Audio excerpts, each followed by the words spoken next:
Hello అందరికీ నమస్తే. నేను మీ శ్రీశైలం. ఎల్జీ ఎంటర్టైన్మెంట్ వీక్షకులకు స్వాగతం. ప్రస్తుతం అయితే టాలీవుడ్లో ఒక చర్చ అయితే బలంగా నడుస్తుంది. అదేంటిదబ్బా, ఏం చర్చ, ఏం కథ అని అనుకుంటే మీకు ఆ విషయాన్ని వివరించే ప్రయత్నం చేస్తాను. ఒక రోజు క్రితమే మన అనిల్ రావుపుడి ఒక సెన్సేషన్ కామెంట్ అయితే చేయడం జరిగింది. ఒక సెన్సేషన్ అనౌన్స్మెంట్ కూడా చేసిండని చెప్పవచ్చు. ఆ అనౌన్స్మెంట్ ఏంటిది, ఏ మూవీకి సంబంధించిన అనౌన్స్మెంటు, అందులో ఏ హీరోలు యాక్టింగ్ చేయబోతున్నారు అనే అంశాన్ని మీకు వివరించే ప్రయత్నం చేస్తాను.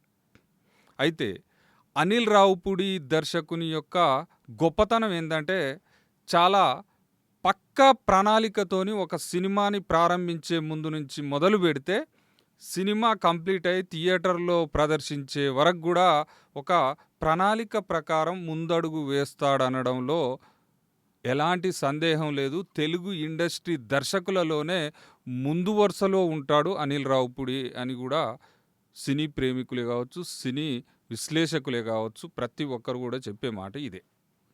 ఓకే, అంత బాగానే ఉంది.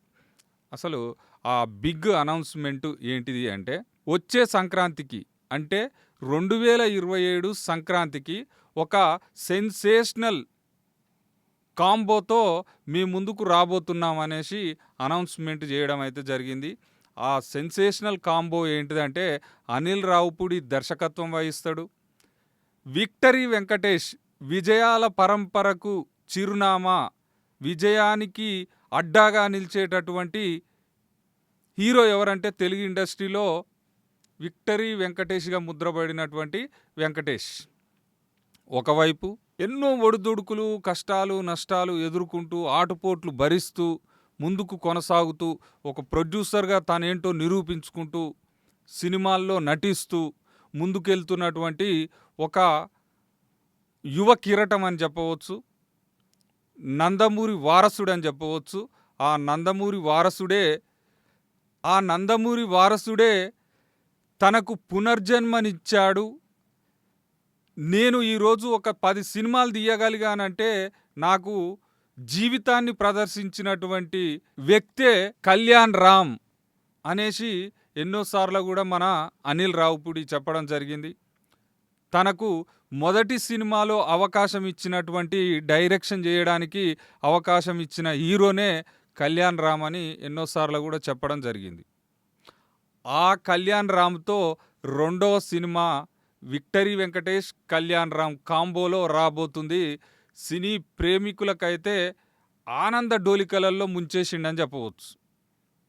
పండగ చేసుకుంటారు ఒక్కొక్కరు. ఇక ఈ మన వెంకటేష్ అభిమానులే కావచ్చు, కళ్యాణ్ రామ్ అభిమానులే కావచ్చు.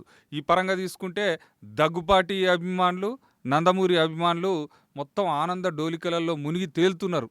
అస్సలు మామూలుగా ఉండదురా బాయ్, ఇక నెక్స్ట్ ఇయర్ ఇట్టు మాదే అనేసి వాళ్ళు అనుకోవడం కోసం మెరుపు.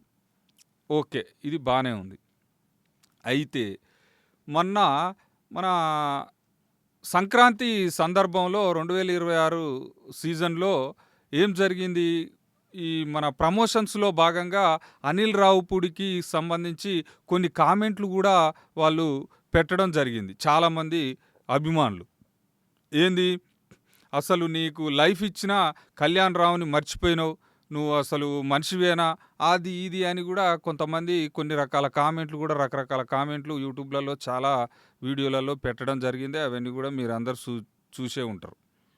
అయితే వాటన్నింటికి కూడా పటాపంచలు చేస్తూ, ఆ అనుమానాలకు ఎలాంటి తావు ఇవ్వకుండా అనిల్ రావుపుడి ఒక సెన్సేషనల్ కాంబోతో మీ ముందుకు రాబోతున్నాననేసి అనౌన్స్మెంట్ చేయడంతో, అబ్బా, ఎవరైతే అవకాశం ఇచ్చిర్రో అవకాశం ఇచ్చిన వ్యక్తిని మర్చిపోలేదు, జెన్యూన్ డైరెక్టర్, నిజాయితీ గల డైరెక్టర్ అనిపించుకున్నాడు అనిల్ రావుపుడి అనేసి ఇప్పుడు పొగడడం మొదలుపెట్టారు. అంటే ఎట్లుంటుందంటే, ఈ మన సొసైటీ మంచి అయితేనేమో లేపుతారు, పైకి లేపుతారు. ఏమాత్రం కొంచెం అటు ఇటు అయినా మొత్తం పాతాళానికి దొక్కేస్తారు. మన అభిమానులే కావచ్చు, విశ్లేషకులే కావచ్చు, మీడియానే కావచ్చు, ప్రతి ఒక్కరు ఎవరైనా సరే. ఏదేమైనప్పటికీ ఒక అద్భుతమైన కాంబోతో మీ ముందుకు రాబోతున్నాం. ఒక మంచి ఎంటర్‌టైన్‌మెంట్ మూవీనైతే మళ్ళా ఒక ప్లాన్ చేస్తున్నా అని చెప్పడం అనేది ఇప్పుడు చాలామంది సినీ ప్రేమికులు కావచ్చు, సినీ అభిమానుల్లో ఉత్సాహం అయితే నెలకొన్నది. ఇక్కడ ఒక డైరెక్టర్‌గా సక్సెస్ గావడానికి బలమైన కారణం ఏంటి? అనే విషయాన్ని మనం పరిశీలించాలి. ఎందుకనంటే చాలా ముఖ్యమైన పాత్ర వహిస్తది దర్శకుని యొక్క పాత్ర. ఒక సినిమాకి సంబంధించే గావచ్చు, ఒక పాటకు సంబంధించే గావచ్చు, ఫోక్ సాంగ్‌లో అయినా తీసుకున్నా గానీ, ఏ సెక్టార్‌కి సంబంధించైనా మొత్తం అన్ని రంగాల వాళ్ళని మొత్తం మేనేజ్ జేసి, ఒకే తాటిపై తీసుకొచ్చి, ఒక అద్భుతమైన దృశ్యాన్ని ఒక సినిమా పరంగా తీసుకుంటే ఒక 2:30 గంటలు, 3 గంటలు థియేటర్‌లో కూర్చోబెట్టాలంటే ఆషామాషీ విషయం గాదు. చాలామంది చాలా రకాలుగా చెప్తుంటాం మనం. బయట ఎన్నో రకాలుగా చెప్తుంటారు ఒక్కొక్కరు. ఈ గిట్ల తీసిండు, గట్ల తీసిండు, ఇది గట్ల తీస్తే బాగుండు, గిట్ల తీస్తే బాగుండని ఏదేదో అంటుంటాం. కానీ ఆ షూట్ చేసే క్రమంలో కావచ్చు, ఒక ప్రణాళిక సిద్ధం చేసుకొని, అది కంప్లీట్ అయ్యే వరకు బాధ్యత తీసుకొని చేసే క్రమంలో ఎన్నో ఒడిదుడుకులు, ఆటుపోట్లు, రకరకాల సమస్యలొస్తుంటాయి. వాటన్నింటిని తట్టుకొని ముందుకెళ్ళి, సినిమాని కంప్లీట్ చేసి, ప్రమోషన్ చేసి, సినిమా రిలీజ్ చేసి, ఆ సినిమా హిట్ టాక్ వచ్చినప్పుడే తనకు గుర్తింపు వస్తదనే విషయం అయితే ఎవ్వరు మర్చిపోరు. ప్రతి డైరెక్టర్‌కు తెలిసిన విషయమే. అయితే ఆ విషయంలో డైరెక్టర్‌గా 100% సక్సెస్ అయ్యిండు మన అనిల్ రావిపూడి. ఈయన గురించి ఒకే మాటలో చెప్పేస్తా. ఏంటిదంటే, ఇప్పుడు ఉదాహరణ తీసుకుంటే ఒక సినిమా అనౌన్స్‌మెంట్ చేస్తాడు. అనౌన్స్‌మెంట్ చేసినాక చిన్నగా షూట్ అవుతున్న క్రమంలో ఏం చేస్తుంటాడు? ఇక అది మొత్తం షూట్ అయిపోయిన దాకా ఏముండడు.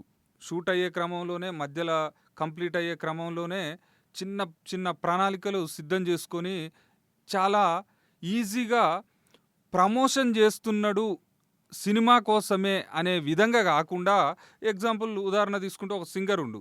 కొత్త సింగరా, లేకుంటే సీనియర్ సింగరా, లేకుంటే గతంలో కొన్ని రోజుల నుంచి గ్యాప్ వచ్చిన సింగర్‌తోనో పాడిచ్చాడనుకుంటే, అతనితోనే చిన్న ఒక బిట్ చేయించి, బైట్ చేయించి చెప్పిస్తుంటాడు. నేను చాలా రోజులైతుంది గ్యాప్ వచ్చింది. మళ్ళా ఈ పాటతో మీ ముందుకొస్తున్నా. మంచిగా మీరు ఆశీర్వదించాలే. అది ఇది అనేసి కొంచెం హైప్ తీసుకొచ్చే విధంగా చెప్పిస్తుంటాడు. సింగర్‌లే కావచ్చు, మన యాక్టర్స్‌తోనే కావచ్చు, మ్యూజిక్ డైరెక్టర్‌లతోనే కావచ్చు. ఈ విధంగా ఏం చేస్తాడు? సినిమా మీద అంచనాలు పెంచే విధంగా ప్రణాళికలు సిద్ధం చేసుకొని చిన్న బైట్లు రిలీజ్ చేసుకుంటా, ట్రైలర్సు, టీజర్సు, ప్రోమోలాగా ఇయన్నీ రిలీజ్ చేసి, సినిమా రిలీజ్ అయ్యే టైంకు దాని మీద భారీ అంచనాలు పెరిగే విధంగా చేస్తాడు. ఇది అతని యొక్క సక్సెస్ రేట్ అని చెప్తున్నారు సినీ ప్రేమికులే కావచ్చు, సినీ విశ్లేషకులే కావచ్చు. దీంట్లో ఎలాంటి సందేహం లేదు. ఇదే సక్సెస్ మంత్ర అని చెప్పవచ్చు. దీన్ని తప్పకుండా రేపు కొత్త తరం దర్శకులు ఖచ్చితంగా అనిల్ రావిపూడి యొక్క మార్గదర్శకాన్ని ఖచ్చితంగా అనుసరిస్తారని కూడా చెప్పడంలో ఎలాంటి సందేహం లేదు. చూస్తూనే ఉండండి ఎల్జీ ఎంటర్టైన్మెంట్. సబ్స్క్రైబ్ చేసుకోండి, షేర్ చేయండి, కామెంట్ పెట్టండి. ప్రతి ఒక్కరు కూడా సబ్స్క్రైబ్ చేయండి. ఎందుకంటే మేము అప్లోడ్ చేసే ప్రతి వీడియో కూడా మీకు చేరాలంటే ఖచ్చితంగా మీరు సబ్స్క్రైబ్ చేసుకొని ఉంటేనే మీకు ఒక నోటిఫికేషన్ వస్తుంది. కాబట్టి తప్పకుండా అందరు సబ్స్క్రైబ్ చేసుకుంటారని కోరుకుంటూ, థ్యాంక్ యూ సో మచ్.